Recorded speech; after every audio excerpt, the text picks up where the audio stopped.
everyone, it's Nezzle. Welcome back to my channel Nezzle and to another Nezzle Talk. In today's video, we are going to be speaking about the benefits of patience and what you can do and what I can do as well to build patience. Now, patience is something that I have struggled with for quite some time, but I do believe that I've gotten a bit better, and so I'm going to share some of what I do in order to be more patient. We live in a time when everyone wants things instantly. We like to have instant oats. We want to go to the drive-thru and get through really quickly. We just like to have what we want when we want it. We don't like to wait.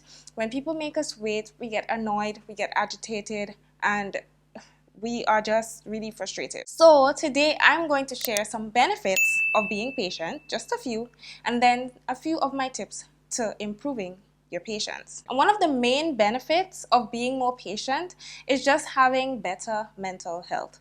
You feel more at peace with yourself and with your life, and you're not there taking on a bunch of things, some of which you cannot even control.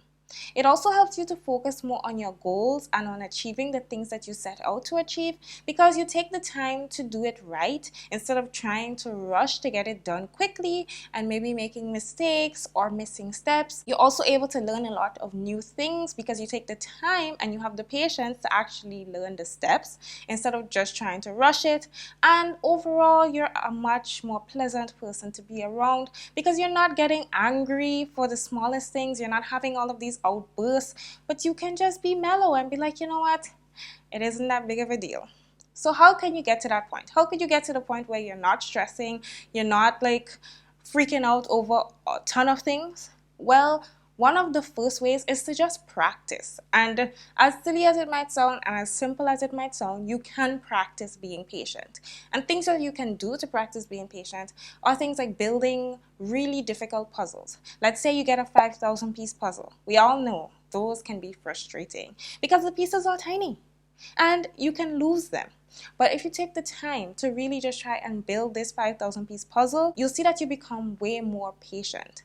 Another thing that you can do to build more patience is maybe to try looking after someone's child if you don't have children. That will definitely help getting you some patience. You can try reading a book that is just not easy to read. Some kind of book that really challenges you. Not a fun, flirty romance or something that you get sucked into, but something you have to make the effort for. Those kinds of things will really help you to build patience. So that is an excellent way to practice it. My second tip is to distract yourself.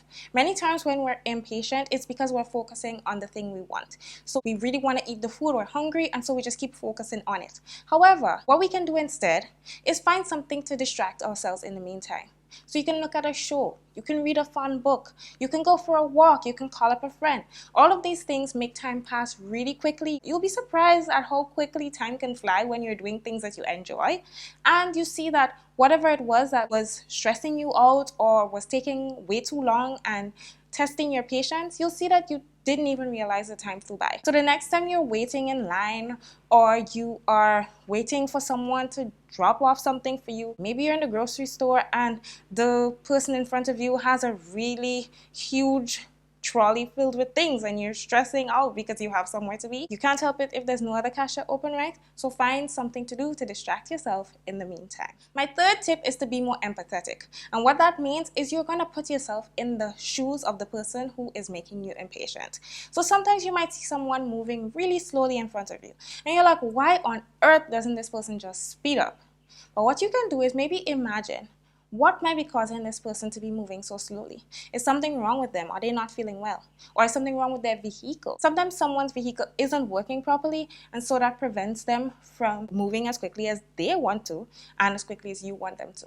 So put yourself in that person's position, and I think that might help you to be a little bit more patient because you understand why they're doing what they're doing. Tip number 4 is to accept that certain things you just cannot change. And this one is simple. I've said it in many videos. We cannot control everything. And so if it's something that you really have no control over, then why stress over it? For instance, if you're in the bank and there's a huge queue and you really have to get your business done that day, then you just have to wait. You can't get around it. So you change your perspective and you just try and find something to distract yourself while you get through the queue. Many times when we are impatient, it's because we're stressing out in another area of our lives. So it is way easier to get me to blow my fuse when I'm stressed out than when I'm at peace and relaxed. So do things to relax. Go on a little vacation, or right now we can travel as we may please, so have a little staycation. Recently, Shilin and I did a staycation and we vlogged it, so it will be up on the channel this Friday, so look out for it. But whatever it is that you like to do, you can go play some sports, go to the beach, go for a walk with friends, but do things to de-stress. Because when you are stressed out, it will affect your patience level. Even the most patient people, when they are stressed out, they will snap at you, or they're likely to snap at you. So do things that will help you to mellow out and relax. And my final tip is to just focus on the bigger picture. Many of the things that we stress over and that we're impatient about, they really don't matter in the grand scheme of things. So will it matter 5 years from now? Will it even matter 5 minutes from now? And most of the times it won't. And even if it does, how much will it really affect you? Is it worth getting so bent out of shape over it? If it's not, then that is an excellent way for you to just rein in those feelings and just be like, you know what? It's not worth it. I'm just gonna wait. And also look at how it benefits you to be patient, because sometimes the benefits really do outweigh the cost. So let's think for a moment. Imagine you're a parent of a toddler. We all know that toddlers have major tantrums when they feel like it. Now, let's say every time your toddler had a tantrum, your impatience caused you to just give him or her whatever he or she desired. In the long run, that will not benefit you. You will have a toddler or a teenager later who is really entitled and spoiled, and you won't like it.